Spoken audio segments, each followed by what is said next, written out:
Menurut pasal 1 angka 2 KUHP, penyidikan adalah serangkaian tindakan penyidik dalam hal dan memuat cara yang diatur di dalam undang-undang ini guna untuk mencari serta mengumpulkan bukti-bukti yang dimana dengan bukti ini memuat terang tentang tindak pidana yang terjadi serta menemukan siapa yang menjadi tersangkanya. Proses penyidikan dimulai dari laporan atau pengaduan masyarakat. Setelah laporan diterima, penyidik melakukan penyelidikan untuk memastikan apakah benar ada peristiwa pidana. Jika ditemukan bukti permulaan yang cukup, barulah masuk ke tahap penyidikan, yaitu proses mencari dan mengumpulkan bukti serta menemukan tersangkanya. Setelah penyidikan selesai, berkas perkara diserahkan kepada penuntut umum untuk diproses lebih lanjut. Dalam pelaksanaannya, penyidik menggunakan beberapa teknik. Teknik wawancara digunakan untuk menggali informasi awal dari saksi. Interogasi dilakukan secara lebih mendalam untuk menguji keterangan, terutama kepada saksi penting atau tersangka.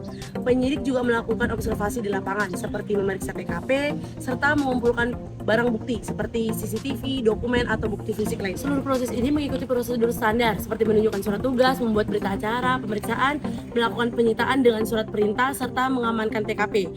Tujuannya agar penyidikan berjalan secara sah, profesional, dan tidak melanggar hak asasi manusia. Pada tahap penyidikan, pembuktian menjadi langkah penting untuk memastikan sebuah peristiwa pidana apakah benar-benar terjadi dan siapa yang bertanggung jawab. Di sini, penyidik mulai mengumpulkan alat bukti yang diatur dalam pasal 184 KUHP seperti keterangan saksi, ahli, surat, petunjuk, dan juga keterangan tersangka. Prosesnya dilakukan secara bertahap, mulai dari memeriksa saksi, mengamankan dokumen, melakukan penggeledahan atau penyitaan bila diperlukan, sampai meminta pemeriksaan forensik untuk memperjelas fakta. Tujuannya sederhana, agar bukti yang terkumpul kuat, relevan, dan diperoleh secara sah tanpa mengabaikan hak-hak pihak yang diperiksa. Semua hasil pembuktian ini kemudian dirangkum dalam berkas perkara dan berkas inilah yang menjadi dasar jaksa menyusun dakwaan. Jadi kualitas pembuktian pada tahap penyidikan sangat menentukan kesiapan perkara ketika masuk ke persidangan. Di balik setiap penyidikan ada aturan ketat dan mengikat. Penyidik tidak bergerak sesuka hati. Mereka terikat Perkap nomor 15 tahun 2006 yang menuntut kejujuran, profesionalitas, dan penghormatan pada martabat manusia. Segala bentuk penyalahgunaan wewenang atau permintaan imbalan jelas dilarang. Etika itu berjalan bersamaan kewajiban menjaga HAM. Tidak boleh ada kekerasan, tekanan, atau intimidasi karena setiap orang berhak memberi keterangan secara bebas. Ketika etika dan HAM dilanggar, penyidikan bisa batal, bahkan status tersangka bisa gugur.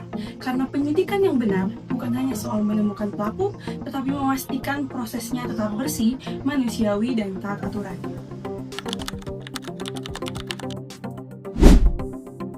Mari kita bahas terkait upaya paksa, di mana upaya paksa sendiri adalah tindakan yang dilakukan oleh aparat penegak hukum untuk membatasi gerak seseorang ataupun untuk menguasai barang yang dimilikinya dalam ranah proses hukum acara pidana. Di mana menurut KUHP sendiri, upaya paksa ada 5. Yang pertama penangkapan, lalu ada penahanan, lalu ada penggeledahan, lalu ada penyitaan, dan yang terakhir adalah pemeriksaan surat. Namun dalam kenyataannya tidak semua penyidikan berjalan sempurna. Dalam praktik masih ditemukan penyidikan yang dilakukan tanpa mengikuti prosedur hukum yang semestinya. Upaya paksa yang seharusnya dilakukan berdasarkan bukti permulaan yang cukup, alasan yang sah dan sesuai prosedur KUHP. Tetapi pada kenyataannya ada kasus-kasus di mana upaya paksa dilakukan secara tidak sah, tanpa surat perintah, tanpa dasar objektif, atau tanpa pembuktian hak-hak tersangka. Ketika hal itu terjadi, penyidikan dapat dipertanyakan, bahkan dinilai cacat hukum. Disinilah mekanisme pra-peradilan menjadi sangat penting. Pra-peradilan adalah sarana kontrol untuk menguji sah atau tidaknya tindakan penyidik dalam melakukan upaya paksa, termasuk sah atau tidaknya penetapan tersangka dan penghentian penyidikan. Pra-peradilan ini bertujuan memastikan bahwa kewenangan tidak diubah menjadi kesewenang-wenangan, bahwa hukum tetap berdiri di atas keadilan dan perlindungan hak asasi manusia. Dan salah satu contoh yang dapat kita lihat yaitu adalah contoh kasus pra-peradilan Edi Hiarich yang dimana ini diterima, yang menunjukkan bahwa tindakan penyidikan dan upaya paksa dapat dipersoalkan dan diuji kembali melalui pengadilan.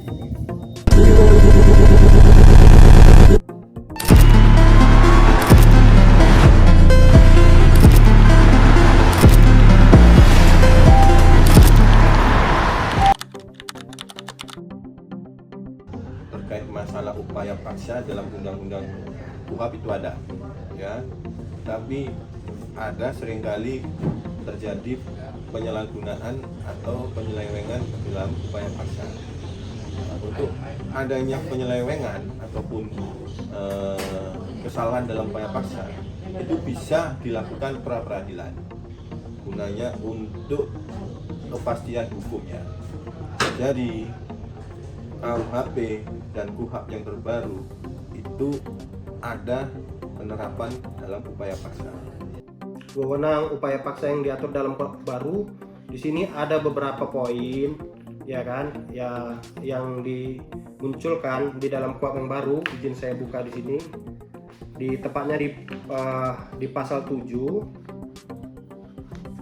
Di pasal 7 itu ada yang agak sensitif itu mengenai mengambil poin F itu ya, pasal 7 ya, ayat 1 itu ada mengambil sidik jari dan memotret seseorang. Bahwasanya mengambil sidik jari dan memotret seseorang itu kadang-kadang kita ada yang untuk digunakan untuk sebagai pengenal jati diri seorang tersangka atau diduga pelaku, tapi di lain sisi ada tentang hak privat seseorang. Nah, kemudian ada juga yang di poin J itu pasal 7 tadi yang di KUHP mengenai mengadakan tindakan lain menurut hukum yang bertanggung jawab. Ini sangat multitafsir ya, terlalu luas sehingga perlu disempurnakan lagi, karena bila upaya lain yang dapat dilakukan bertanggung jawab itu bisa menimbulkan penyalahgunaan wewenang daripada penyidik tersebut. Di dalam hal ini penyidik yang berwenang itu adalah penyidik kepolisian dan PPNS untuk melakukan upaya paksa. Namun di dalam upaya paksa tersebut ada hal-hal yang disebut dengan tertangkap tangan, di mana selain pihak penegak hukum, masyarakat juga bisa mengakomodir hal tersebut dengan ya kan menangkap pelakunya dan alat buktinya, kemudian menyerahkan kepada penegak hukum apabila tertangkap tangan, dan hal tersebut dapat dilakukan oleh penyelidik dalam hal ini menemukan suatu tindak pidana tertangkap tangan. Upaya paksa yang dilakukan oleh hukum untuk KUHP baru ini, saya sependapat dengan para aktivis, para praktisi ataupun akademisi dan juga pengamat hukum, bahwasanya memang ada yang kontroversial dari penambahan upaya paksa tersebut. Seperti yang tadi saya bilang, itu seperti pemblokiran, seperti penyadapan, pencegahan ke luar negeri. Itu saya kira sudah masuk dalam hak asasi manusia. Jadi tentunya harus lagi ini diperketat, walaupun ada penambahan dari wewenang upaya paksa dari para penegak hukum, tentunya ada aturannya ketat. Seperti yang tadi sudah disampaikan, bahwasanya haruslah dari izin dari pengadilan. Yang pertama itu masalah wewenang timbulnya permohonan pra peradilan. Wewenang timbulnya pra peradilan itu diakibatkan adanya ketidakprofesionalan dari penyidik, baik dalam hal mulai dari proses penetapan tersangka, penangkapan, penahanan, maupun penghentian penyidikan atau melanjutkan penyidikan. Sehingga pihak-pihak yang merasa dirugikan, dalam hal ini mungkin terdakwa atau tersangka, melakukan upaya pra peradilan untuk menguji apakah hal tersebut sesuai dengan ketentuan hukum yang berlaku, baik melalui KUHP, KUHAP, dan peraturan Kapolri dan peraturan sejenisnya. Kita tahu upaya paksa itu adalah wewenangnya penegak hukum, yaitu untuk penyidikan dan juga penahanan. Jadi upaya paksa itu bisa saja terjadi di luar pada jalurnya, tapi kita ada upaya hukum. Selain ada upaya paksa, pasti ada kita upaya hukum. Upaya hukum yaitu adalah mengajukan pra peradilan. Bila ada di dalam upaya paksa itu kita merasa tidak sesuai dengan hukum yang berlaku, kita bisa mengajukan pra peradilan. Jadi tidak kita pungkirin bahwasanya penegak hukum juga terkadang bisa di luar pada wewenangnya. Jadi dari upaya paksa itu sering terjadi upaya paksa yang dianggap tidak berada pada hukum yang berlaku. Jadi kira-kira begitu kenapa sering terjadi upaya paksa yang tidak sesuai dengan perundang-undangan. Terima kasih. Untuk jawaban yang selanjutnya, di dalam undang-undang sangat mengakomodir dan sangat benar-benar bagus terkait upaya paksa. Ya, gunanya dalam upaya paksa itu menciptakan rasa kepastian hukumnya dan keadilan bagi semua setiap masyarakat. Ya, memang dapat dipahami bersama untuk kita orang praktisi hukum bahwasanya KUHP yang baru dan KUHP yang baru itu belum sempurna. Namun untuk menindaklanjuti perkembangan zaman dan fenomena sosial, hukum dan politik, maka harus dilakukan reformasi di bidang hukum berkelanjutan. Di mana dalam hal ini KUHP yang baru itu menselaraskan dengan KUHP yang yang akan berlaku nanti pada awal Januari 2026, sehingga harus selaras dia dengan KUHP yang baru dengan KUHP yang baru. Walaupun di dalam KUHP yang baru perlu dilakukan penyempurnaan lagi dan dilakukan revisi-revisi terkait untuk disempurnakan.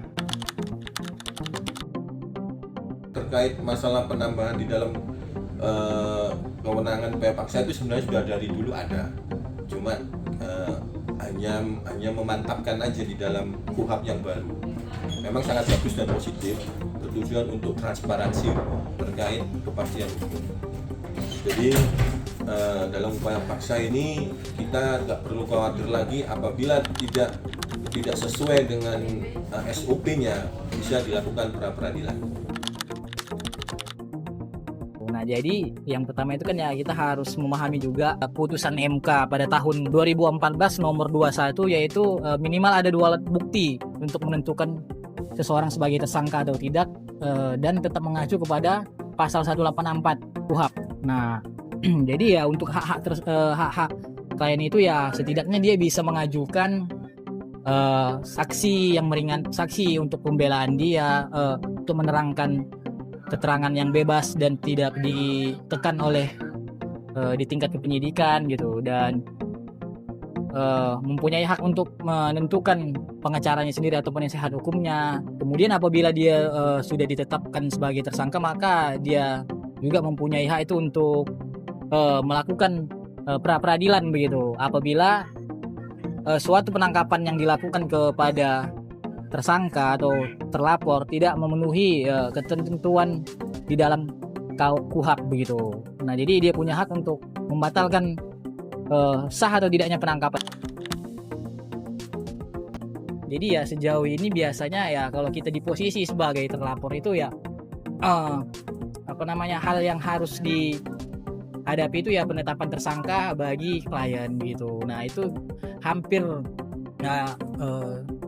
berapa persen ya, kurang lebih tuh hampir rata-rata tuh ya untuk menetapkan tersangka itu laporan polisi itu tidak banyak lah begitu untuk menetapkan tersangka. Tapi ya kita harus memastikan apakah benar penetapan tersangka itu sudah sesuai dengan hukum acara yang berlaku gitu kan ya, dimana tadi harus ada minimal 2 alat bukti gitu untuk menetapkan seseorang sebagai tersangka. Nah, jadi kita bisa memahami apabila dari proses penyidikan tersebut seseorang klien ditetapkan sebagai tersangka namun tidak memiliki 2 alat bukti yang cukup, maka kita punya upaya hukum melakukan pra-peradilan terhadap status tersangka dia, sah atau tidaknya dia ditetapkan sebagai tersangka. Nah, itu mengacu kepada putusan Mahkamah Konstitusi tadi, juga ditambahi bahwasanya bukan hanya tidak sah penangkapan tetapi juga berkaitan dengan status tersangka sudah diatur begitu.